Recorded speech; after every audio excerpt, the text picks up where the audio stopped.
Hello everyone, welcome back to test paper live paramedical classes. मैं हूं पूजा शर्मा और मैं आपके लिए लेकर आई हूं आज एक और अच्छा सा नोटिफिकेशन अपडेट, जिसका आप लोग वेट करते रहते हो और फिर हमसे कॉल करके पूछते रहते हो। तो जिसका आप बहुत लंबे टाइम से वेट कर रहे थे कि राजस्थान में जो एनएचएम की वैकेंसी आई है उसका क्या सिलेबस है, फॉर्म कब से फिल होंगे, सारा डाउट जो है आपका दूर हो गया है। क्योंकि क्या किया है, हमारे जो राजस्थान का जो स्टाफ सिलेक्शन बोर्ड है उन्होंने आपका जो विस्तृत जो आपका नोटिफिकेशन है वो जारी कर दिया है एनएचएम के लिए भी, साथ ही साथ आपका जो राजमेस का जो नोटिफिकेशन था मेडिकल एजुकेशन सोसाइटी के लिए, वो भी उन्होंने क्या कर दिया है, एक ही साथ दे दिया है। तो हम क्या करेंगे, आज इस वीडियो के अंदर हम डिटेल में बात करेंगे पर्टिकुलरली लैब टेक्नीशियन के लिए जो वैकेंसी निकली हमारी कॉन्ट्रैक्ट के ऊपर, उसके बारे में हम लोग बात करने वाले हैं कि आपका एग्जाम का पैटर्न क्या होने वाला है, सिलेबस क्या होने वाला है, इवन आपका पे स्केल क्या रहेगा, फॉर्म कैसे अप्लाई करना है, क्या डॉक्यूमेंट लगेंगे, सारी की सारी जो डिटेल है ना आपकी, वो हम आपको इस वीडियो में दे देंगे। तो क्या करना है, आपको वीडियो को एंड तक देखना है। फर्दर अपडेट्स के लिए चैनल को सब्सक्राइब करके रखना है, ठीक है। और आपके जितने भी फ्रेंड्स तैयारी कर रहे हैं एनएचएम के लिए, सभी के साथ में वीडियो शेयर कर देना है ताकि कोई भी कंफ्यूजन में नहीं रहे। तो स्टार्ट करते हैं, ठीक है। सबसे पहले वैकेंसी निकाली किसने, हमारी आरएसएसबी जो हमारा राजस्थान का स्टाफ सिलेक्शन बोर्ड है, उसने वैकेंसी निकाली है, ठीक है। जैसा हमने पिछले वीडियो में भी जहाँ मैंने आपको बताया था कि वैकेंसी निकल चुकी है आपकी, ये आपको देखिए एनएचएम की वैकेंसी है और किस पे है, संविदा के पदों पर है और ये आपका वैकेंसी का क्रमांक है। ये आपको क्यों ध्यान में रखना होता है भाई, ये इसलिए ध्यान में रखना होता है कि जब आप बोर्ड की वेबसाइट पे चेक करो ना, तो आप कंफ्यूज नहीं हो, आप पर्टिकुलर अपने आर्टिकल नंबर से ढूंढोगे तो आपको मिल जाती है डिटेल। ये जो आपका नोटिफिकेशन आउट हुआ है, ये हुआ है अपना 28 जनवरी 2025 को, ठीक है। अब ये किसके रेफरेंस में निकाला है, विज्ञापन संख्या ये दी गई है भाई 1/2025, जो अपनी निकली थी 2024 3552 वाली, उसके रेफरेंस में निकाला है 1/2025, ठीक है। किसके किसके लिए रहने वाला है, राष्ट्रीय स्वास्थ्य मिशन यानी हमारा नेशनल हेल्थ मिशन एनएचएम, और साथ में मैंने किसकी बात की थी, जैसा हमने पहले भी बताया था, राजस्थान मेडिकल एजुकेशन सोसाइटी यानी आपका जो राजमेस है, ठीक है, राजस्थान मेडिकल एजुकेशन सोसाइटी, दोनों का कंबाइंड में ही दे दिया है इन्होंने। क्योंकि देखो, अगर हम लोग लैब टेक्नीशियन की बात कर रहे हैं तो अलग अलग विभाग में पोस्ट निकली है, लेकिन आपका डेजिग्नेशन वगैरह जो है, पे स्केल जो है, उनमें थोड़ा बहुत चेंजेस होगा और थोड़ा बहुत सिलेबस का होगा, तो वो सारा क्या अपन एक ही जगह देख लेंगे, ठीक है। जैसा कि हमने पहले भी बात करी थी वीडियोस में कि ये सारी जो भर्ती हो रही है ना आपकी, ये किसके अंडर हो रही है, ये हो रही है Rajasthan contractual hiring to civil post rule 2022 से, जिसका मैंने आपको पहले भी जिक्र किया था कि आप इनकी वेबसाइट पे जाके देख सकते हो कि क्या क्या इसके अंदर आपको बेनिफिट मिलने वाला है, ठीक है। तो हमारे ऑनलाइन एप्लीकेशन फॉर्म की इन्होंने डेट दे दी है। तो आइए विस्तृत बात कर लेते हैं इसके ऊपर। पर्टिकुलरली हम किसके लिए बात करने वाले हैं, लैब टेक्नीशियन के लिए।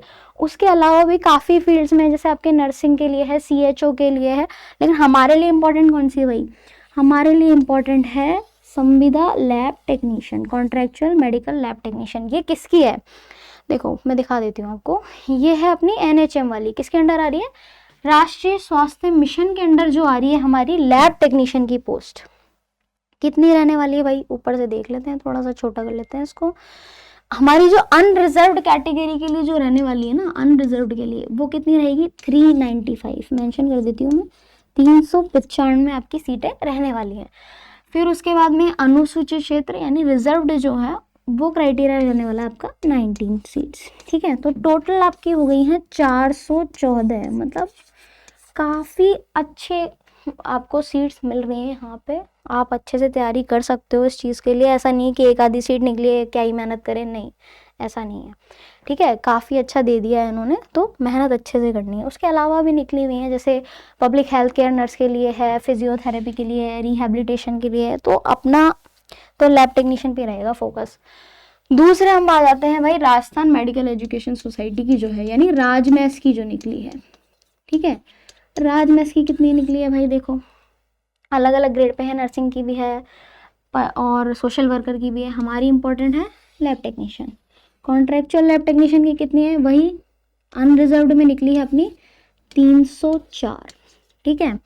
17 आपके अनुसूचित क्षेत्र की है, ठीक है, कितनी है 17, और टोटल हो गई आपकी 321। तो पहले वाली थी हमारी कुछ 400 के आसपास और ये है आपकी 300 के आसपास, तो लगभग लगभग आपकी कितनी हो गई, 700 प्लस ये है ठीक है, टोटल सीट है। किसके लिए है भैया? ये है हमारे कॉन्ट्रेक्चुअल लैब टेक्नीशियन के लिए। ठीक है, लैब टेक्नीशियन के लिए ये पोस्ट रहने वाली है हमारी। ठीक है, आगे बात कर लेते हैं कि ये देखो कुछ विशेष नोट वगैरह जो हैं वो आपको दिए गए हैं कि क्या क्या चीज़ें आपको ध्यान में रखनी है। तो सबसे पहली बात कि उपरोक्त जितने भी हमें संविदा के लिए पद दिए गए हैं, ठीक है, तो उनमें जितने भी योग्य अभ्यर्थी हैं, मतलब एलिजिबल जो कैंडिडेट्स हैं, आइदर राष्ट्रीय स्वास्थ्य मिशन यानी NHM के जो संविदा नर्सिंग के जो हैं, पब्लिक हेल्थ केयर नर्स वगैरह के जो हैं, ट्यूटर के जो हैं, और मेडिकल एजुकेशन सोसाइटी के हैं, इन दोनों के लिए आपको क्या करना है भाई? देखो इंपॉर्टेंट बात पे आ जाते हैं दोबारा से, दोनों के लिए अलग अलग आवेदन करना होगा। ठीक है, क्या करना होगा? अलग अलग आवेदन। यानी कि अगर आप NHM के लिए अप्लाई कर रहे हो तो आपको अलग से लगाना है फॉर्म, और राजमेस के लिए अलग से लगाना है। जैसा मैंने आपको पहले भी बताया था कि ये दो अलग अलग विभाग हैं, दोनों आपके RSSB के अंडर है। ठीक है, स्टाफ सिलेक्शन बोर्ड के अंदर ही आ रहे हैं दोनों, लेकिन दोनों अलग अलग डिपार्टमेंट है। तो दोनों के लिए आपको अलग अलग क्या करना है? फॉर्म लगाना है। इसीलिए हमने दो जगह अलग अलग बात करी थी। ठीक है, पहले हमने बात करी NHM के अंडर जिसमें आपकी लगभग 400 प्लस आपके लैब टेक्नीशियन की पोस्ट थी। दूसरी वाली हमने बात करी थी वो थी राजमेस में जिसमें आपकी 300 प्लस थी। ठीक है, तो दोनों किसकी हैं? अलग अलग बोर्ड की हैं। तो दोनों के लिए आपको क्या करना है? अलग अलग आवेदन करना है। ठीक है, उसके बाद में आपको देखिए और भी सारी चीजें दी हुई हैं। अब आवेदन करते टाइम पे जो प्राथमिकता है कि निर्धारित कॉलम जो दिया जाएगा आपको प्राथमिकता आवेदन का, उसमें प्रेफरेंस सेक्शन जो है आपका वो भरना अनिवार्य होगा। ठीक है, वहाँ पे प्रेफरेंस भी पूछ लिए भाई आपसे। ठीक है, तो वो आप ज़रूर भर देना अपनी, कि अगर आप क्योंकि अगर आप एग्ज़ाम दोगे तो इन्होंने कहा है कि भाई नर्सिंग इंचार्ज का हो गया और राजमेस का जो भी हो गया, परीक्षा एक ही जगह आयोजित करवाई जाएगी। ये है नर्सिंग वालों के लिए। ठीक है, अपना क्या है? लैब वाला है, दोनों में अलग अलग फॉर्म डालने हैं, ये ध्यान में रखना है अपने को। उसके बाद में दूसरी चीज़ कि प्राथमिकता में ये मेरिट कम प्रायोरिटी और ये सारा जो भी है कि मेरिट वाले को प्रायोरिटी दी जाएगी, वो तो आपकी रैंकिंग के ऊपर है सारा। ठीक है, उसके बाद में देखो आगे बात कर लेते हैं कि जो भी आपका, हाँ, कॉन्ट्रेक्चुअल पीरियड, भाई आप लोग बहुत कंफ्यूज होते हो इस चीज़ में कि मैम कब तक रहेगा, कितने लंबे टाइम तक रहने वाला है, ऐसा तो नहीं कि कोई दूसरा आ जाएगा तो हमें हटा देंगे, ये वाली कंफ्यूजन बहुत होती है। तो देखो इन्होंने दिया है कि ये जो पूरी जो भर्ती है ना, ये सारे पद किस पे हैं? अपने संविदा के ऊपर है। ठीक है, संविदा आधारित पद हैं, ये ध्यान में रखना है भाई।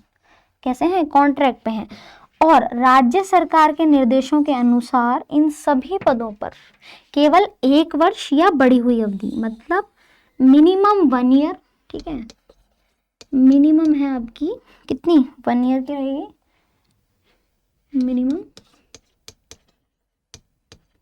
1 ईयर या मोर देन 1 ईयर और मोर। ठीक है, वो सब किस पे डिपेंड करता है? आपके गवर्नमेंट के ऊपर डिपेंड करता है। ठीक है, संविदा के आधार पर नियुक्ति जो है आपकी, वो अवधि समाप्त होते ही अपने आप ही समाप्त हो जाएगी। ये वाली बात आपको ध्यान रखनी है कि जैसे ही आपके क्या होगा, संविदा के आधार पर नियुक्ति संविदा अवधि जैसे ही समाप्त होगी तो आपका जो पद है वो भी स्वतः ही समाप्त हो जाएगा। इसके लिए अलग से क्या है, देखो यहाँ पे उन्होंने मेंशन कर दिया है कि इसके लिए अलग से कोई आदेश जारी करने की कोई आवश्यकता नहीं है इनको। मतलब ऐसा ज़रूरी नहीं है कि लोग इसके लिए नोटिस जारी करें। जब भी आपकी पोस्टिंग हो जाएगी तो उससे 1 साल की जो ड्यूरेशन है, देखो अगर आगे बढ़ती है तो उसका नोटिस ज़रूर देते हैं वो लोग, लेकिन ख़त्म कर रहे हैं उसका नहीं देंगे। वो फिक्स 1 ईयर का है, होते ही वो ख़त्म हो जाएगा आपका। ठीक है, आगे चलते हैं भाई। देखो अब सक्षम प्राधिकारी के पास, मतलब जो भी बोर्ड है वो जब इसको निकाल रहा है वैकेंसी को, तो उनके पास में क्या है? सभी संवर्ग के पदों को बढ़ाने का, घटाने का, निरस्त करने का, ये सारा हक जो है उनके पास में है। मतलब बोर्ड चाहे तो क्या कर सकता है? आपकी ड्यूरेशन को बढ़ा सकता है। पर्टिकुलर ऐसा नहीं कि सिर्फ एक सिंगल इंडिविजुअल कैंडिडेट की, नहीं, ऐसा नहीं है। जैसे लैब टेक्नीशियन है, चाहे वो आप NHM में लगे हो या राजमेस में लगे हो, वो गवर्नमेंट के ऊपर है कि उनको नीड कितनी है। अगर ऐसा है कि बोर्ड को लगता है कि राजमेस में ठीक है हमें नीड ज़्यादा लग रही है, NHM में नीड लग रही है, तो वो आपके क्या कर सकते हैं? आइदर पोस्ट को बढ़ा सकते हैं, कम कर सकते हैं, बंद भी कर सकते हैं। ठीक है, निरस्त करने का मतलब क्या हो गया? हटा दिया, टेम्परेरी डिलीट मार दिया उसको। ठीक है, ये सारा हक किसके पास में है? आपके बोर्ड के पास में है। ठीक है, तो इन पदों के नियम जो भी शर्तें हैं उनका संशोधन करने का उनको अधिकार है। मतलब जो भी चीज़ें होंगी उसमें इधर चेंज होना है, कुछ भी होना है, वो सारा आपके बोर्ड के पास में हक रहेगा। ठीक है। दूसरी चीज़ है कि सक्षम प्राधिकारी जो भी है, मतलब बोर्ड जो है हमारा, उसके पास में इस विज्ञापन को बिना कारण बताए और बिना पूर्व सूचना के निरस्त करने का अधिकार भी है। कि मतलब बोर्ड चाहे, मतलब अगर उनको नीड नहीं लगे और बोर्ड चाहे तो इसको क्या कर सकता है, इस पर्टिकुलर जो हमारा नोटिफिकेशन है इसको क्या कर सकता है, बिना किसी कारण के निरस्त भी कर सकता है। ठीक है। बाकी ऐसा होता नहीं है, देखो यूजुअली हो जाए तो अलग बात है। उसके बाद में अब देखो अभ्यर्थी के लिए काम की क्या चीज़ है कि अभ्यर्थी जो भी है हमारे कैंडिडेट यानी आप लोग किसी भी राजकीय सेवा के लिए अयोग्य घोषित किए हुए नहीं होने चाहिए। ठीक है। अयोग्य घोषित किए हुए नहीं होने चाहिए, कोई भी राजकीय, मतलब ऐसा कोई चार्ज वगैरह आपके ऊपर नहीं होना चाहिए। ठीक है।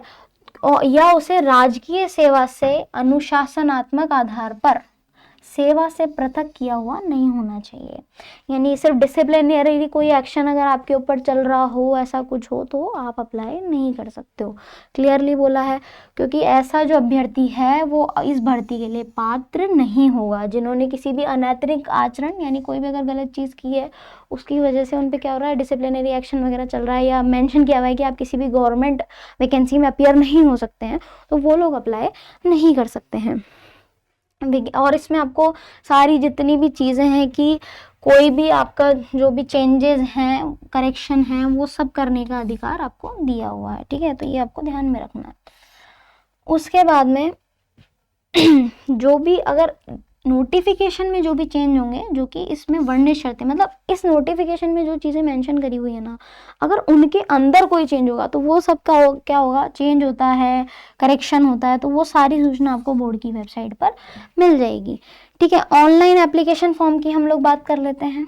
ठीक है।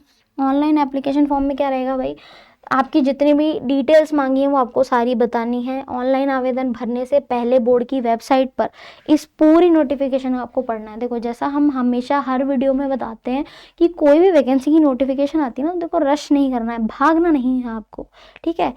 पहली बात तो ये, लास्ट डेट का वेट नहीं करना। दूसरी चीज़ ये कि हमें डेट के अंदर अगर फॉर्म भरना है ना, तो आप क्या करो, एक दिन लो, आराम से नोटिफिकेशन को शांति से पढ़ो। ठीक है। बाकी तो देखो मैं सॉल्यूशन आपको करवा ही नहीं हूँ, पूरा समझा ही नहीं हूँ। स्टिल आप क्या करो, एक बार अच्छे से पढ़ लो, जो आपके मन में डाउट आते हैं उनको आप एक बार अच्छे से पढ़ो, उसके बाद में आप लोग फॉर्म भरा करो। क्या होता है ना कि अपन जल्दीबाजी में कई बार गलती कर देते हैं, तो फिर उसके बाद में हम लोग पैनिक होते रहते हैं, तो वो चीज़ नहीं करनी है आपको। ठीक है। दूसरी चीज़ में देखो क्या है कि कि आप सीधा सा उन्होंने बोला है कि अगर आप एलिजिबल हो ना तभी आप फॉर्म को भरना। ऐसा नहीं है कि आपकी एलिजिबिलिटी नहीं है, तो इसमें देखो बोर्ड का भी टाइम वेस्ट हो रहा है और आपका भी टाइम वेस्ट हो रहा है। और दूसरी चीज उन्होंने क्या बोली है कि भाई अगर ऐसा होता है कि आवेदन पत्र बिना किसी पूर्व सूचना के रद्द कर दिए गए, मान लो कि किसी ने गलत कोई इन्फॉर्मेशन दे दी, देखो यहाँ मेंशन किया हुआ है कि कोई भी सूचना यदि आपने गलत दी है, ठीक है, क्या दी है भाई, गलत दे दी, अपूर्ण यानी इनकम्प्लीट अगर आपने कोई चीज़ दे दी है, तो आवेदक का जो आवेदन पत्र है वो बिना किसी पूर्व सूचना के रद्द करके उसे परीक्षा में प्रवेश नहीं दिया जाएगा। कोई भी चीज़ आप अगर गलत भर देते हो, ठीक है, तो वो क्या होगा, आपको बोर्ड अलग से रीज़न नहीं देगा, वो क्या कर देंगे, आपको मना कर देंगे, भाई आप पेपर में नहीं बैठ सकते। और उसकी पूरी की पूरी जिम्मेदारी किसकी है भाई, आपकी खुद की है। तो शांति से तसल्ली से सब कुछ वेरीफाई करके फिर भरना आप लोग, ये चीज़ ध्यान में रखना। गलत या असत्य सूचना या अपूर्ण आवेदन के सुधार के क्रम में बोर्ड द्वारा कोई पत्र व्यवहार स्वीकार नहीं किया जाएगा। देखो क्या होता है, यूजुअली बच्चे क्या करते हैं कि कुछ गलती हो जाती है ना, तो वो बाद में उसको चेक करने के लिए मेल वगैरह ये सब करते रहते हैं। तो बोर्ड ने पहले ही आपको कह दिया है कि भाई आराम से तसल्ली से भरो, उसके बाद में अगर आप कोई चीज़ दे देते हो कि कोई गलत है, इनकम्प्लीट इन्फॉर्मेशन दे दी कि ये गलत हो गया, ये गलत हो गया, तो उन्होंने बोल रखा है कि गलत या असत्य यानी रॉन्ग और फॉल्स अगर इन्फॉर्मेशन अगर आप कोई देते हो तो आवेदन के सुधार के अगर मतलब फॉर्म में करेक्शन के रिगार्डिंग कोई भी वो लोग लेटर वगैरह मेल ये सब एक्सेप्ट नहीं कर रहे हैं। क्लियर, आगे चलते हैं भाई।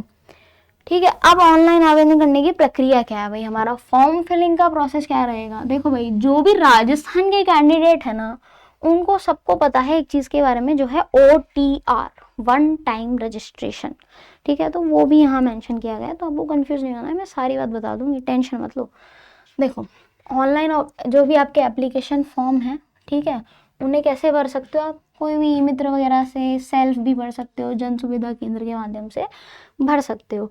उसके बाद में भाई देखो, सबसे पहला पॉइंट पढ़ते हैं हम कि ऑनलाइन आवेदन करने के लिए अभ्यर्थियों को बोर्ड के ऑनलाइन पोर्टल, देखो मैं वेबसाइट मार्क कर रही हूँ आप लोगों की, ये आपकी वेबसाइट है RSSB राजस्थान गवर्नमेंट की, ठीक है। यहाँ पे जाना है, यहाँ पे जाके रिक्रूटमेंट एडवर्टाइजमेंट पर आपको क्या मिल जाएगा, एक लिंक मिल जाएगा, कौन सा, अप्लाई ऑनलाइन का लिंक, कौन सा लिंक मिलेगा, अप्लाई ऑनलाइन, ठीक है। कंफ्यूज नहीं होना, देखो बिल्कुल स्टेप बाय स्टेप दिया, क्या करना है, बोर्ड की वेबसाइट पे जाना है, ठीक है। वहां पे रिक्रूटमेंट एडवर्टीजमेंट, ये वाला जो रिक्रूटमेंट एडवर्टीजमेंट जिसका हमने शुरू में नंबर पढ़ा था वो मेंशन किया हुआ होगा, वहां पे जाके अप्लाई ऑनलाइन लिंक पे क्या करना है, क्लिक करना है, या फिर SSO पोर्टल, SSO पोर्टल, ठीक है। कौन सा वाला SSO पोर्टल भाई, वही कौन सा वाला, देखो मैं मार्क कर देती हूँ दोबारा से एक बार, देखो SSO पोर्टल कौन सा है अपना, ये वाला HTTP वाला जो अपना ये है sso.rajasthan.government.in, यहाँ से भी आप क्या कर सकते हो, लॉग इन कर सकते हो, जिनका भी SSO पोर्टल बना हुआ है, जो बच्चे राजस्थान में या और भी वैकेंसीज में दे चुके हैं उन लोगों का बना हुआ होगा, ठीक है। वो लोग क्या कर सकते हैं, SSO पोर्टल पे क्या कर सकते हैं, लॉग इन कर सकते हैं। उसके बाद सिटीजन ऐप G2C में उपलब्ध रिक्रूटमेंट पोर्टल पे जा सकते हैं, और वहाँ से क्या कर सकते हैं, अप्लाई नाउ के ऑप्शन पे जाके क्या कर सकते हैं, क्लिक करके अपना फॉर्म भर सकते हैं। अब आते हैं हम लोग मेन बात पे, जिसकी मैंने अभी थोड़ी देर पहले आपसे बात करी थी, क्या थी भाई वो, देखो वो थी हमारी OTR की, मैंने आप लोगों से बात करी थी शायद अभी, है ना, वन टाइम रजिस्ट्रेशन, ये अभी गवर्नमेंट ने न्यू स्टार्ट किया था, जैसा कि आप लोगों को मालूम होगा, ठीक है। तो वन टाइम रजिस्ट्रेशन की हम लोग बात कर लेते हैं कि यदि अभ्यर्थी द्वारा, यानी कैंडिडेट का क्या हो रखा है, वन टाइम रजिस्ट्रेशन हो रखा है भाई, जिन लोगों का वो तो क्या, उनको तो कुछ भी नहीं करना, उनका तो अपने आप SSO ID से फॉर्म भर जाएगा। अब ये उन लोगों के लिए है जिन्होंने OTR नहीं करवा रखा है, यानी अपना वन टाइम रजिस्ट्रेशन, जो लोग रह गए थे, जिनको पता नहीं था, या जो एलिजिबल अभी अभी हुए हैं, ठीक है, तो वो सब लोग टेंशन मत लो। देखो वन टाइम रजिस्ट्रेशन का एक बार ये जो होगी, अपना जो पंजीयन शुल्क लगता है, जो फीस लगती है आपकी, अगर वो आपने जमा नहीं की है तो उस केस में आपको क्या करना है, सबसे पहले आपको कहाँ जाना है, वन टाइम रजिस्ट्रेशन वाले टैब पर जाना है, ठीक है। वहाँ पे अनरिजर्व्ड और रिजर्व्ड, रिजर्व में कौन कौन सी कैटेगरी है भाई अपनी, जो भी है AWS, OBC, SC ST, जो भी कैटेगरी है, फिजिकली हैंडीकेप्ड वाली है, की स्थिति, मतलब आप कौन सी कैटेगरी में आते हो, गृह राज्य, कहाँ के डोमिसाइल हो आप लोग, कहाँ के रहने वाले हो, उसका विवरण आपको दर्ज करना है, सारी डिटेल वो भरनी है।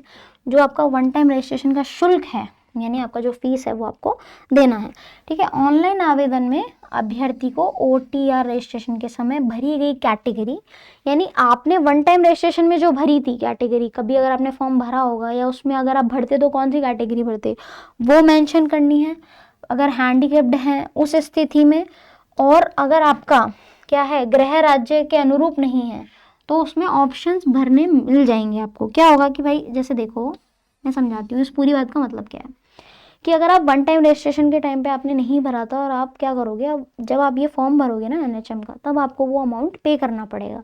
कैसे करना पड़ेगा, जब आप OTR वाले पे जाओगे, अप्लाई कर रहे होगे, वहाँ OTR का एक टैब दिया हुआ है उन्होंने, ठीक है, मेंशन कर रखा है, वहाँ पे आपको दो चीज़ें सेलेक्ट करनी है, एक तो आपकी कैटेगरी कौन सी है, ठीक है, आप अनरिजर्व से भर रहे हो, रिजर्व से भर रहे हो, रिजर्व में कौन सी है, हैंडीकेप्ड में है, ये सारा। दूसरी चीज़ क्या भरनी है, आपका गृह राज्य कौन सा है, कि आप कहाँ से, जैसे अगर आप राजस्थान से बिलोंग करते हो, गृह राज्य का मतलब है कि जहाँ से एग्जाम लग रहा है आपका, है ना, अगर आप राजस्थान से बिलोंग करते हो दैट इज़ ओके, अगर नहीं बिलोंग करते हो तो वो आपको मेंशन करना है वहाँ पे, ठीक है। या फिर अगर आप यहाँ से हो तो उसका सर्टिफिकेट वगैरह जो भी डॉक्यूमेंट लगते हैं वो आपको मेंशन करना है, ठीक है। देखो उन्होंने दोनों चीज़ बोल दी, अगर नहीं करते हो तो उसमें ऑप्शंस मिल जाएंगे आपको भरने के लिए। दूसरी चीज़, तो अभ्यर्थी को क्या करना है भाई, OTR वाली जो अपनी प्रक्रिया है उसको बहुत सावधानी से भरना है। OTR पूरा करने के बाद आप क्या करोगे, SSO के माध्यम से, SSO ID है आपके, उसके माध्यम से आप अप्लाई कर सकते हो, ठीक है। आवेदन पत्र में उसके द्वारा OTR में दर्ज की गई सूचनाएं, मतलब जो आपने OTR में जो भी अपनी इन्फॉर्मेशन भरी होगी ना वो वहाँ पे दिखेगी आपके मेन जो एनएचएम का या आपके राजमहल का जो फॉर्म है उसमें वो दिखेगी सारी डिटेल, और उसमें कोई भी संशोधन नहीं किया जा सकेगा। यानी ऐसा है कि मान लो कि आपका जो सर्टिफिकेट है कोई भी ओबीसी का हो गया, ईडब्ल्यूएस का हो गया, कोई भी आपका सर्टिफिकेट है, एट टाइम पे आपने क्या करा, अनरिजर्व्ड कर दिया मान लो ओटीआर में कि सर्टिफिकेट बनने में टाइम लग रहा है, बाद में मैं करेक्ट कर दूंगा या कर दूंगी, और आपने क्या करा, बाद में करेक्शन के टाइम पे आप कह रहे हो कि नहीं हमने सर्टिफिकेट लगा दिया है फॉर्म में, लेकिन ओटीआर वाले में तो जर्नल में शो कर रहा है। तो भाई इन्होंने क्योंकि साफ बोला है कि ओटीआर में जो आप लगाओगे ना अपना, वो आपके मेन फॉर्म में भी रहेगा। ये चीज़ों को थोड़ा सा क्या नोट कर लेना आप लोग, कि आप जो भी अपनी कैटेगरी भरोगे ना, जैसे ईडब्ल्यूएस भरते हो, ओबीसी भरते हो, तो वही आपको फॉर्म में भी भरनी है। क्लियर? आगे चलते हैं। अब क्या करना है, सभी सूचनाएं ध्यान से भरनी है, ठीक है। उसके बाद में फाइनल सबमिट पे जब आप क्लिक कर दोगे तो आपका क्या हो जाएगा, ऑनलाइन आवेदन जनरेट हो जाएगा, एक क्रमांक नंबर आईडी जनरेट हो जाएगी आपकी फॉर्म फिलिंग की, और अभ्यर्थी को क्या करना होगा, इस आवेदन का प्रिंट करके अपने पास में रख लेना है। उसके बाद में क्या करते हैं, देखो कि जब आप वन टाइम वाला जो अपना जो भी आपका ओटीआर का जो पेमेंट है वो जमा करा दोगे, उसके बाद में किसी भी अन्य पोर्टल या सुविधा का उपयोग नहीं करना है, ठीक है। ये सारी चीज़ें आपको ध्यान में रखनी है। आगे बात कर लेते हैं कि याद रखना कि ओटीआर का जो आप भुगतान कर रहे हो और जो भी आप फॉर्म का जो कर रहे हो वो अंतिम दिनांक से पहले पहले कर लेना भाई। देखो हाथ जोड़ लेते हैं वो लोग इस बात पे, पहले कर लिया करो यार फॉर्म वॉर्म। आप लोग क्या करते हो, लास्ट मिनट पे फॉर्म भरते हो, कंफ्यूज होते हो, फिर इधर उधर फ़ोन करते रहते हो, वो चीज़ें सही नहीं है। आराम से पढ़ो शांति से, फिर आप आराम से फॉर्म भरो, ठीक है। आगे देखो और क्या है अपने काम की चीज़, और किसी भी प्रकार का जो, क्योंकि क्या होता है ना, देखो लास्ट मिनट पे ऐसा होता है वेबसाइट चल नहीं पाती है, फिर आप लोगों का क्या हो सकता है, अमाउंट अटक सकता है ट्रांजैक्शन का। आप बोलोगे मैडम पैसे तो कट गए मेरे अकाउंट से, पर फॉर्म का मेरे पास प्रिंट ही नहीं आया, मैं क्या करूँ। तो ये वाली चीज़ें कब होती है, जब आप लास्ट टाइम पे फॉर्म भरते हो, तो वो नहीं करना है, ठीक है। क्योंकि सारा आप एक बार भर लोगे ना, फिर आराम से बस प्रिंट करवा के अपने को रखना है अपने पास में और तैयारी में लग जाना है अपनी। उसके बाद में भाई देखो आगे बात कर लेते हैं कि आवेदक अपना स्वयं का ही मोबाइल नंबर दे। भाई देखो सीधी सी बात है, इन्होंने बोला है कि आप अपना खुद का मोबाइल नंबर, ईमेल आईडी, ये सब आपको अपनी खुद की करनी है, ठीक है। और इसको चेंज नहीं करना है प्लीज़। क्यों नहीं करना है, क्योंकि महत्वपूर्ण जो भी सूचनाएं हैं आवेदन में वो आपको अपनी खुद की होती हैं, उस पर भेजी जाती हैं। मतलब ऐसा होता है कि जब आपका एडमिट कार्ड वगैरह आता है ना, तो वो कहाँ पे आएगा, उसका नोटिफिकेशन हो गया, कोई ओटीपी हो गया आपका, ठीक है, या फॉर्म आपका एक्सेप्ट हो गया, ये सारे नोटिफिकेशन किस पे आते हैं, उस मोबाइल नंबर और उस आपकी ईमेल आईडी पे आते हैं। तो ऐसा नहीं करना कि आप किसी ई मित्र पे जाके भरवा रहे हो तो उनका दे दिया, नहीं, अपनी खुद की रखनी है इन्फॉर्मेशन, है ना, ताकि आप खुद अपडेटेड रहो।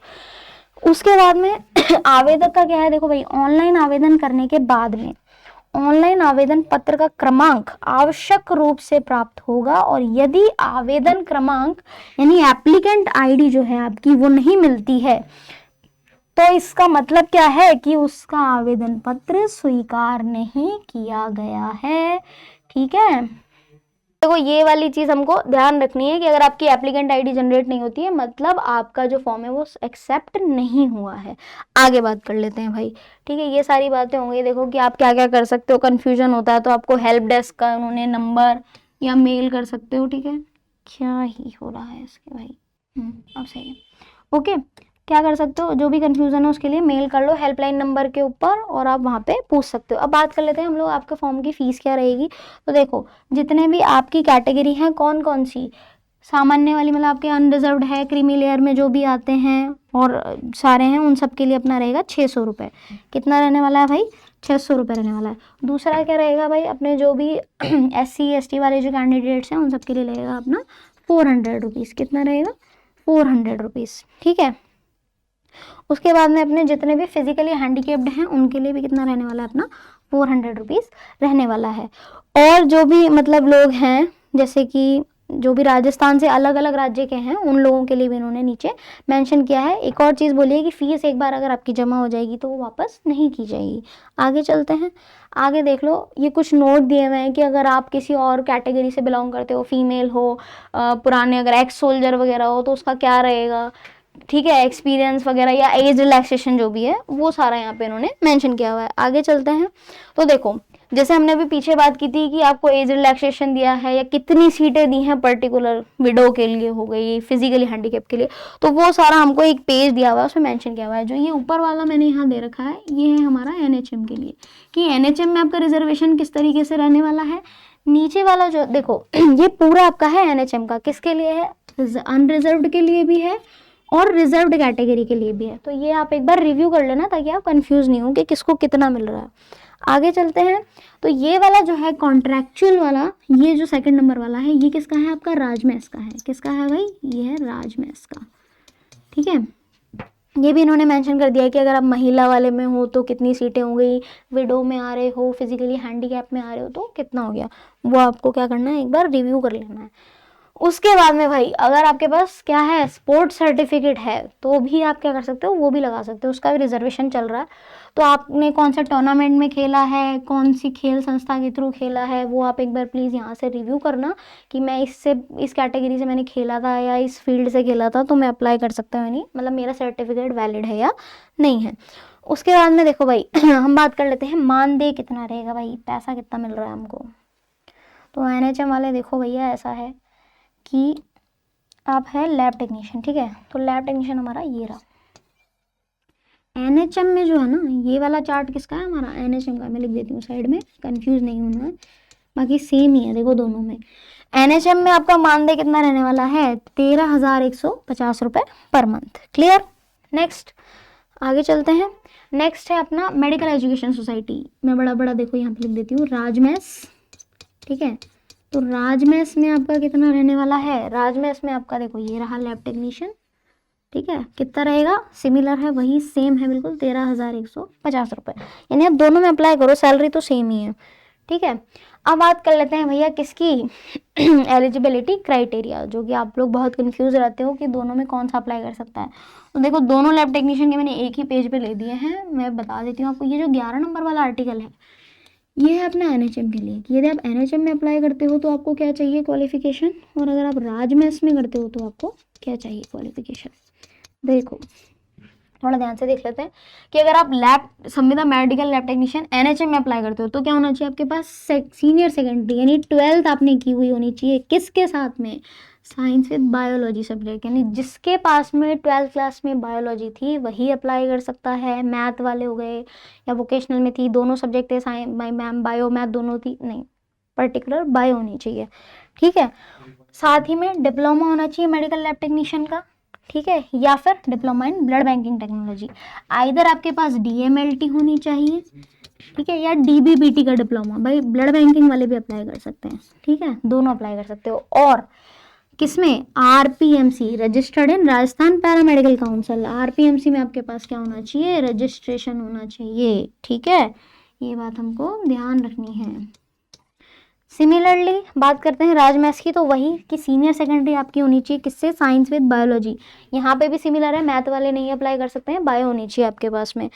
सिमिलरली यहाँ पे भी देखो डिप्लोमा होना चाहिए, डीएमएलटी, ठीक है, और उसके अलावा आपका ब्लड बैंकिंग वाला भी है, अगर जो बच्चे ब्लड बैंकिंग से बिलोंग करते हैं वो लोग भी अप्लाई कर सकते हैं। साथ ही साथ दोनों ही, चाहे आप डीएमएलटी करे हुए हो या डीबीबीटी किया हुआ हो, दोनों के पास में क्या होना चाहिए, राजस्थान पैरामेडिकल काउंसिल आपकी आरपीएमसी है ना, उसमें आपके पास रजिस्ट्रेशन होना चाहिए, जो कि अब हो चुकी है आपकी अलाइड हेल्थ, तो दोनों का ही वैलिड है। ओके, अब देखो एक और नोट दिया हुआ है कि क्या करना है। देखो ये बहुत इंपॉर्टेंट लाइन है, ये ध्यान रखना क्योंकि आप लोग कंफ्यूज हो जाते हो और हमें भी करते हो फिर, कि आवेदक के पास में जो है ना, उपरोक्त सभी संविदा पदों पर जो आपकी एजुकेशनल क्वालिफिकेशन है ना, वो आवेदन की अंतिम तिथि से पहले की होनी चाहिए। आ रहा है समझ में भाई। देखो सीधी साफ सी बात है कि शैक्षणिक योग्यता जो है आपकी, एजुकेशनल क्वालिफिकेशन, वो क्या होनी चाहिए, आवेदन करने की अंतिम तिथि, ठीक है, अंतिम तिथि कितनी है आपकी, 19 मार्च, उससे पहले की अर्जित करी हुई होनी चाहिए, ठीक है। आवेदन की अंतिम तिथि के पश्चात में अगर आपने योग्यता अर्जित की गई है तो उसे मान्य नहीं किया जाएगा और ऐसे सभी अभ्यर्थी क्या होंगे, अपात्र होंगे, ठीक है। उसके बाद में जिनका भी पंजीयन जो है आरपीएमसी, आरएनसी या अपने जो भी आईएमसी काउंसिल है वहाँ से होना चाहिए। अगर वो वहाँ से नहीं होता है और अदर किसी काउंसिल से है तो वो क्या है, एप्लीकेबल नहीं है, फॉर्म को रिजेक्ट कर दिया जाएगा। ठीक है, और सभी में क्या होना चाहिए, सभी शैक्षणिक योग्यताओं में न्यूनतम अनुभव वर्णित है। ठीक है, अगर किसी के अंदर आपसे क्या है, एक्सपीरियंस मांगा है तो वो मेंशन किया हुआ है, तो वो भी कब का होना चाहिए, आवेदन की अंतिम तिथि से पहले का ही आपके पास में उसका प्रमाण पत्र होना चाहिए, नहीं तो क्या कर दिया जाएगा, निरस्त कर दिया जाएगा। उसके अलावा आपके पास में हेल्थ सर्टिफिकेट होना चाहिए, कैरेक्टर सर्टिफिकेट होना चाहिए, ये सारी चीज़ें आपके पास, जो कि कैरेक्टर सर्टिफिकेट वगैरह जो आपको स्कूल कॉलेजेस से मिलते हैं आपके, वो होना चाहिए आपके पास में। आगे चलते हैं, देखो भाई आयु, अब एज की बात कर लेते हैं। सबसे बड़ी बात, आयु की जो गणना है आपकी वो होगी 1 जनवरी 2026 से कर रहे हैं भाई। ठीक है, देखो वैकेंसी का जो है 25 में हो रहा है पेपर, लेकिन आपकी एज कहाँ से काउंट कर रहे हैं, 1 जनवरी 2026 से काउंट की जा रही है। ठीक है, और उसके अकॉर्डिंग मिनिमम आपकी एज होनी चाहिए 21 साल, मैक्सिमम होनी चाहिए आपकी 40 साल। बाकी जो भी आपकी आयु सीमा में छूट होती है अकॉर्डिंग टू योर कैटेगरी वो मेंशन की हुई है, तो आप उसे प्लीज़ एक बार रेफर कर लेना। ठीक है, ये सारी चीज़ें आपको दी गई हैं, सारी की सारी किसके अंडर आ रही है, कॉन्ट्रेक्चुअल हायरिंग के अंदर आ रही है।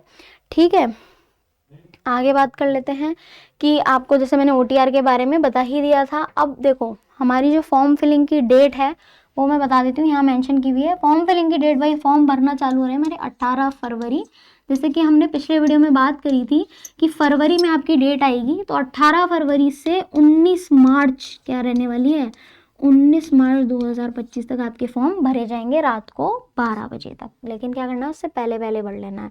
ठीक है, उसके बाद में आपका लिंक नहीं चलेगा। एग्ज़ाम कैसा लेवल होने वाला है अपना भाई, देखो एग्ज़ाम आइदर होगा आपका कंप्यूटर बेस्ड हो जाएगा, ठीक है, टैबलेट बेस्ड भी बोल सकते हो आप उसको, या फिर ऑफलाइन होगा जिसमें आपसे OMR फिल करवाई जाएगी। ठीक है, उसके बाद में आगे चलते हैं। देखो प्रवेश पत्र, वो आपका एडमिट कार्ड है, वो आपकी SSO ID जो आपने दी हुई है, मेल जो दिया हुआ है वहाँ पे आ जाएगा, तो वहाँ से आप डाउनलोड कर सकते हो। और किन केसेस में आप अयोग्य माने जाओगे भाई, वो भी मेंशन कर दिया, तो नोटिफिकेशन को अच्छे से पढ़ लेना है एक बार में। ठीक है, उसके बाद देखो आगे बात कर लेते हैं कि आवेदन कैसे करना है, वो मैं आपको बता चुकी हूँ। आपका सर्टिफिकेट डॉक्यूमेंट कंप्लीट होने चाहिए। OTR नहीं कर रखा है उस केस में क्या है, कर रखा है उस केस में क्या है, मैंने पहले मेंशन कर दिया है। ठीक है, संशोधन की प्रक्रिया की बात कर लेते हैं भाई। देखो पहली बात तो ये, ऑफलाइन कुछ भी नहीं संशोधन होगा। ठीक है, ऑफलाइन कोई प्रार्थना पत्र, कोई मेल, कुछ भी नहीं, लोग एक्सेप्ट नहीं कर रहे हैं। कोई भी अगर आप गलती कर देते हो खुद के नाम में, डेट, बर्थ डेट, XYZ जो भी गलती करते हो, तो बोर्ड द्वारा जारी विज्ञप्ति के अनुसार 14 जुलाई 2023 द्वारा यदि किसी अभ्यर्थी को अपने OTR में ये चीज़ें जो भी हैं गलत की हुई हैं, तो वो उसको क्या कर सकता है, करेक्शन करवा सकता है। ठीक है, करेक्शन करवाने के लिए देखो चार्ज भी दिया हुआ है आपको कि आवेदन प्राप्ति की अंतिम दिनांक के पश्चात 7 दिन के अंदर अंदर 300 रुपये आपको देने होंगे, और आपके जो भी करेक्शन है वो आप करवा सकते हो। ठीक है, जैसे मैंने पहले बताया था OTR वाली चीज़ों को आप चेंज नहीं कर सकते हैं। हाँ भाई यही है, आगे चलते हैं, मेन बात पे आ जाते हैं। एग्जामिनेशन स्कीम क्या रहने वाली है। ठीक है, तो एग्जामिनेशन स्कीम जो देखो रहेगी हमारी, वो रहेगी बहुविकल्पीय प्रकार के प्रश्न होंगे। कैसे रहेंगे आपके, MCQ रहने वाले हैं। ठीक है, और सभी प्रश्नों के अंक क्या होंगे, समान होंगे भाई, सिंपल है। दूसरी चीज़, 2.5 घंटे का पेपर होगा आपका, 2 घंटे 30 मिनट, यानी 150 मिनट का पेपर होने वाला है, जिसमें आपके 150 ही क्वेश्चन रहने वाले हैं। ठीक है, 150 आपके क्या रहेंगे, MCQ रहने वाले हैं, और हर क्वेश्चन कितने मार्क्स का है, 3 मार्क्स का है। ठीक है भैया, देखो 150 क्वेश्चन आ रहे हैं, 150 मिनट का ही पेपर है, और 3 मार्क्स का अपना एक क्वेश्चन है, तो सीधी सी बात है 450 नंबर का अपना हो गया पेपर। क्लियर। नेगेटिव मार्किंग क्या रहेगी भाई, -1 रहेगी। नेगेटिव मार्किंग कितनी है भाई आपकी, नेगेटिव मार्किंग है आपकी -1। ओके, और कितने लाने हैं भाई, देखो 40%। अगर आपको एलिजिबल होना है उसके लिए पूरे एग्जाम में कम से कम आपको करना है 40% स्कोर करना है। ये किसके लिए है, ये है अनरिजर्व कैटेगरीज के लिए। जो भी रिजर्व में आते हैं उन सभी को क्या कर रहे हैं, 5% का क्या दे दिया, छूट दे दिया, यानी 35%। अगर आप SC ST फिजिकली हैंडीकेप्ड इन कैटेगरी से बिलोंग करते हो, उन सभी के लिए कितना है, 35% होना चाहिए। आगे बात कर लेते हैं भैया। देखो सिलेबस बहुत इंपॉर्टेंट है, आराम से देखते हैं, ठीक है। कॉन्ट्रेक्चुअल वाले में हमारा जो भी दोनों, देखो दोनों का दे दिया है इन्होंने, ये NHM वाली डेजिग्नेशन है आपकी और ये आपकी राजमेस वाली डेजिग्नेशन है, सेम ही है दोनों, ठीक है। क्या रहने वाला है, पहले बात कर लेते हैं हम नॉन टेक्निकल पार्ट की। तो नॉन टेक में देखो सबसे पहले दिया है हमारा जनरल नॉलेज, जनरल साइंस और करंट अफेयर्स। इनमें ये सारे टॉपिक आपके कवर होने वाले हैं, जैसे कि इंडियन हिस्ट्री पूछी जाएगी, नेशनल मूवमेंट्स हो गए आपके, इंडिया राजस्थान की आपकी GK, ज्योग्राफी, ठीक है। ये सारा अपना कितने का रहेगा, 45 मार्क्स का, 450 में से 45 मार्क्स का आपका रहने वाला है GK, GS और करंट अफेयर।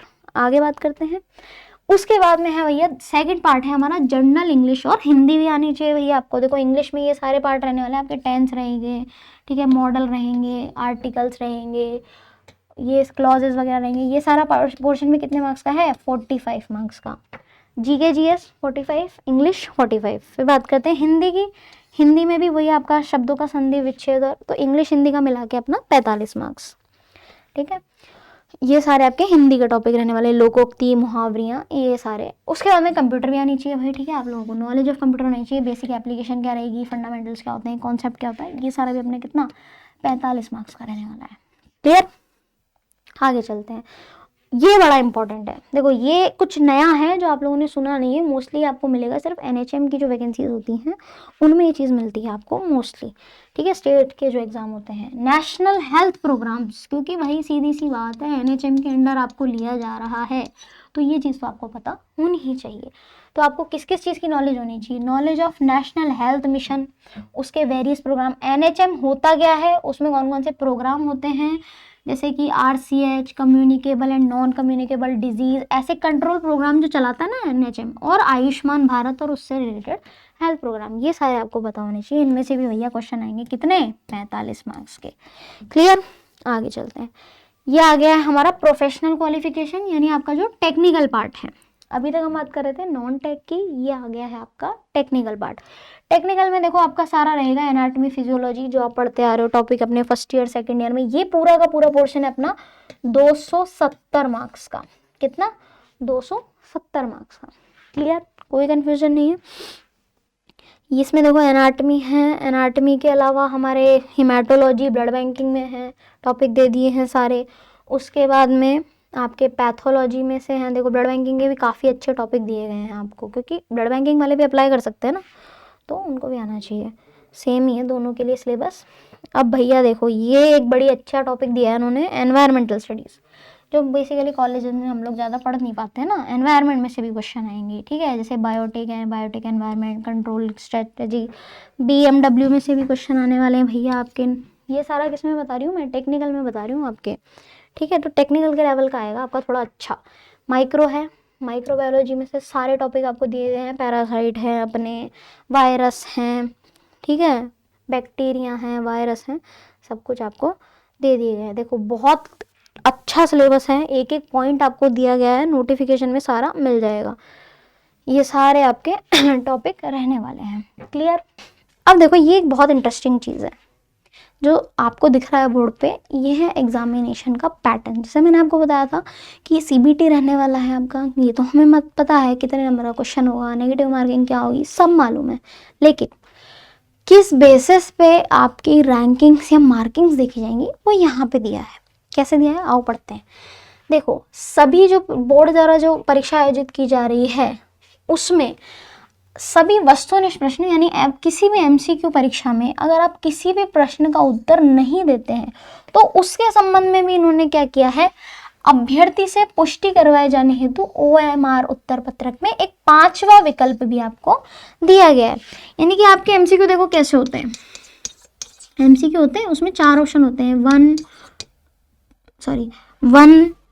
2, 3 और 4, जिनमें से आपको एक को कोई भी जो होता है उसको करेक्ट भरना होता है। लेकिन अब हमें भाई पता कैसे चलेगा बच्चे ने कौन सा क्वेश्चन अटेम्प्ट नहीं किया है, तो इसके लिए बोर्ड ने क्या किया, एक 5वां ऑप्शन और दे दिया भैया आपको।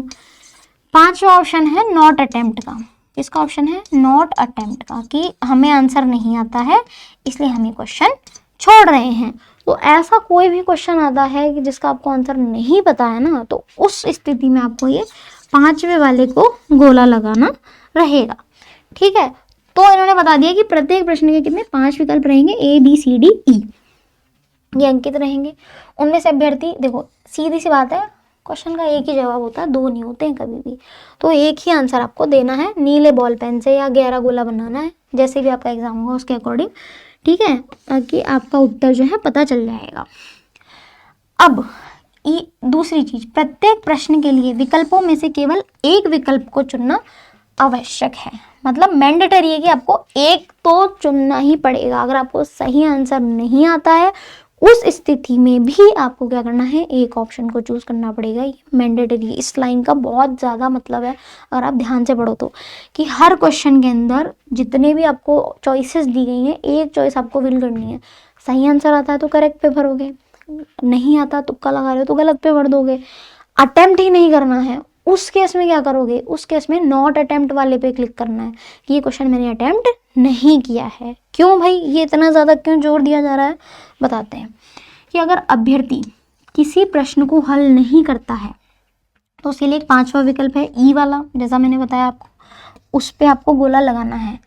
यदि पांचों में से, अब क्या होता है, जैसे मान लो जल्दीबाजी में आपने अटेम्प्ट नहीं किया और आप गोला लगाना भी भूल गए, ठीक है, उस स्थिति में देखो भैया क्या होगा, उस स्थिति में देखो हमारे साथ क्या हो रहा है कि यदि पांचों विकल्पों में से किसी पे भी अगर आपने गोला नहीं लगाया है तो ऐसे जितने भी क्वेश्चन होंगे, 10% जो क्वेश्चन होंगे उनमें पर क्वेश्चन के 1/3 नंबर को घटा दिया जाएगा। यानी ये आपके लिए नुकसानदेह चीज़ है, तो अटेंटिव रहना है, बहुत ज़्यादा फोकस करना है इस चीज़ पे। दोबारा से मैं समझा देती हूँ, इस लाइन का मतलब क्या है कि अगर कोई क्वेश्चन का आंसर नहीं आता है तो नॉट अटेम्प्ट पे क्या कर दो, ऐसे ऐसे करके गोला लगा दो, ठीक है। अब जल्दीबाजी में अगर आप ये बात भूल गए और आपने गोले नहीं लगाए ऐसे, तो क्या होगा, तो 10% जो आपके क्वेश्चन हैं जिस पे जो आपने सही कर रखे हैं, ठीक है, उनमें से पर क्वेश्चन में से 1/3, 1/3 अंक को हटा दिया जाएगा। मतलब जो क्वेश्चन आपका सही है, सही क्वेश्चन कौन सा आपका, 3 नंबर वाला, कौन सा वाला सही क्वेश्चन, 3 नंबर वाला जो आपका क्वेश्चन है, उसमें से क्या होगा, ये 1/3 क्या होंगे, माइनस कर दिए जाएंगे। यानी अगर आप कोई क्वेश्चन अटेम्प्ट नहीं करोगे तो उसका नुकसान रहेगा आपको। क्लियर, कैसे रहेगा, वो नेगेटिव मार्किंग तो अलग है ही, -1 वाली गलत के लिए, वो तो अलग है ही। अटेम्प्ट नहीं कर रहे हो, गोला भी नहीं लगा रहे हो उस चीज़ पे, तो ऐसा होगा। अगर नॉट अटेम्प्ट पे लगा दिया तो ये वाली चीज़ एप्लीकेबल नहीं होती है। देखो एक और चीज़ उन्होंने मेंशन की कि जब आप प्रश्न पत्र को हल कर लोगे तो उसके बाद में आपको ये क्या करना है, कंफर्म करना है कि मैंने हर आंसर को टिक कर दिया है नहीं। उसके लिए अभ्यर्थी को अलग से 10 मिनट का टाइम दिया जा रहा है। तो देखो यार बेवकूफ़ी मत करना, नहीं लगाया, जल्दीबाजी में भूल गए, 10 मिनट का एक्स्ट्रा टाइम दे रहे हैं, गोला लगा दो, नहीं तो नुकसान होगा। 1/3 जो आपके मार्क्स हैं वो कट जाएंगे, 0.25 बे मतलब में आपका खराब हो जाएगा। अलग से 10 मिनट का टाइम दिया जा रहा है, मैं फिर से बता रही हूँ आप लोगों को कि दोबारा आपको चेक करने के लिए 10 मिनट का अलग से टाइम दिया जा रहा है। अब जिस अभ्यर्थी द्वारा 10% से अधिक प्रश्नों को किन्हीं 5, देखो क्या लिखा है भाई, दोबारा पढ़ते हैं। जिस अभ्यर्थी द्वारा 10% से अधिक प्रश्नों को किन्हीं 5 गलों में से गहरा नहीं भरने पर उसे अयोग्य किया जाएगा। यानी ऐसा कोई कैंडिडेट जो 10% से ज़्यादा, देखो अभी तक हम बात कर रहे थे कि अगर आपके ऐसे कोई क्वेश्चन होते हैं, मान लो कि 10% में आपने टिक नहीं लगाया, 10% का मतलब आपके कितने नंबर का पेपर है, 450 का, और कितने क्वेश्चन रहेंगे अपने, 150 रहने वाले हैं, तो 150 में आपका 10% मतलब लगभग 15 क्वेश्चन। 15 में अगर आप ऐसे गोला नहीं लगाते हो ना तो क्या होगा, नेगेटिव मार्किंग होगी। 15 से ज़्यादा हो गए, 16 हो गए, 17 हो गए, 18 हो गए, 20 क्वेश्चन हो गए जिनको आपने अटेम्प्ट भी नहीं किया प्लस नॉट अटेम्प्ट वाले ऑप्शन पे टिक भी नहीं किया, उस स्थिति में क्या होगा भैया, उस स्थिति में सीधा सीधा रिजेक्ट कर दिए जाओगे, एप्लीकेबल नहीं हो। चाहे आपने पेपर दिया हो लेकिन आप काउंट नहीं होगे, ये वाली बात है, बहुत इंपॉर्टेंट, ठीक है। स्टार लगा देते हैं भैया इसके ऊपर, ठीक है, बहुत ज़्यादा ज़रूरी बात है कि जिस अभ्यर्थी ने 10% से अधिक प्रश्नों में अगर 5th वाला अगर नहीं लगाया तो वो रिजेक्ट कर दिया जाएगा, ठीक है। डिस्क्वालीफाइड पढ़ लेना भाई, ऐसे कह रहे हो मैडम ऐसे ही कह रही होगी, नहीं मैडम सच कह रही है, डिस्क्वालीफाई कर दिए जाओगे, पढ़ लेना, ठीक है। जैसा कि आप लोगों को पता है, लैब टेक्नीशियन की तैयारी के लिए हम लोग एक MCQ की बुक है जो काफ़ी टाइम पहले लॉन्च कर चुके हैं, ठीक है। तो ये जो हमारी MCQ बुक है किसके लिए, लैब टेक्नीशियन कॉम्पिटिटिव एग्जाम, सभी कॉम्पिटिटिव एग्जाम के लिए है। ये क्या है भैया, देखो अपना फर्स्ट एडिशन है, ठीक है, फर्स्ट एडिशन है, 816 इसमें पेज रहेंगे अपने। प्राइस की बात कर लेते हैं, तो देखो MRP जो है ना हमारी किताब की वो है 850 रुपये, ठीक है, 850 रुपये। क्लियर। ये वीडियो मैं आज रिकॉर्ड कर रही हूँ जब हमारा एक रिपब्लिक डे का जो है डिस्काउंट चल रहा है अभी 26 जनवरी से 31 जनवरी तक हमारा क्या है, रिपब्लिक डे का एक डिस्काउंट चल रहा है, जिसमें यही 850 रुपये की जो किताब है आपको ये 10% ऑफ में आपको मिल जाएगी, ठीक है। 10% ऑफ में कहाँ मिलेगी, ये मिलेगी आपको हमारी वेबसाइट पे। देखो मैं मार्क कर रही हूँ यहाँ पे, ये हमारी वेबसाइट है store.testpaperlive.com, ठीक है। ये जो हमारी वेबसाइट है, अगर आप यहाँ से ऑर्डर करते हो तो आपको क्या मिलेगा, 10% का ऑफ मिल जाएगा बुक के ऊपर। अगर आप 31 जनवरी के बाद में ऑर्डर करते हो तो बुक का प्राइस हो जाएगा आपका कितना, वही 850 रुपये। देखो बुक की और क्या क्या अच्छी अच्छी खासियत है, इसमें आपको मिल रहे हैं 6800+ MCQs, जो कि कैसे रहेंगे आपके, टॉपिक वाइज MCQ। कैसे रहने वाले हैं भैया, टॉपिक वाइज MCQ रहने वाले हैं। Clear. MCQ, answer plus explanation, ये सारा कंटेंट आपको इस किताब में मिल जाएगा। तो फटाफट से क्या कर लेना है, आपको ऑर्डर कर लेना है, और आप हमसे हमारे सपोर्ट टीम नंबर पे भी कांटेक्ट कर सकते हो फर्दर इंफॉर्मेशन के लिए, ठीक है। ये तो बात हो गई भाई अपने किताब की। अब अगर आपको बहुत अच्छे से अगर तैयारी करनी है, क्योंकि देखो हमने देखा है कि नॉन टेक्निकल पार्ट काफ़ी ज़बरदस्त आया है, तो अगर आपको वो सारी अच्छे से तैयारी करनी है ना, तो उसके लिए आपको क्या करना है, हमारे पास कोर्स अवेलेबल है किसका, lab technician government competitive exam का। ये ऑनलाइन कोर्स है जिसमें आपको क्या मिल रहा है, सारे सब्जेक्ट की वीडियो क्लासेस मिल रही है थ्योरी वाली, ठीक है। स्मार्ट आपको PDF नोट्स भी मिलने वाले हैं, बोर्ड नोट्स भी मिलने वाले हैं, क्विज और टेस्ट सीरीज भी इसमें आपको मिल जाएगी, टेस्ट सीरीज भी मिल जाएगी प्रैक्टिस के लिए। वीडियोस को आप डाउनलोड करके भी देख सकते हो आराम से ऑफलाइन करके। और कोर्स का प्राइस कितना है हमारा, 4500 रुपये। कितना है, 4500 रुपये। कितने टाइम के लिए है भैया, ये 12 मंथ्स की वैलिडिटी है भैया। आराम से पेपर होगा हमारा जून में, ठीक है। 12 महीने की इसकी क्या रहने वाली है, हमारी वैलिडिटी रहने वाली है। कैसे ले सकते हो कोर्स को आप, हमारा ऐप है टेस्ट पेपर लाइव एप्लीकेशन, उसको आप डाउनलोड कर सकते हो आज ही, वहाँ रजिस्ट्रेशन करो और क्या कर सकते हो, आप अपना कोर्स ले सकते हो। फर्दर इन्फॉर्मेशन के लिए आप क्या कर सकते हैं, हमारे हेल्पलाइन नंबर पे कांटेक्ट कर सकते हैं। जैसे कि मैंने आपको अभी बताया था कि रिपब्लिक डे वाला हमारा डिस्काउंट चल रहा है, ठीक है। कब से कब तक, 26 जनवरी से लेके 31 जनवरी, ठीक है। ये हमारा डिस्काउंट चल रहा है, जिसमें आपको यही कोर्स जो है 4500 का जो कोर्स है, ठीक है, 4499 का जो कोर्स है वो आपको मिलेगा कितने में, 4000 में।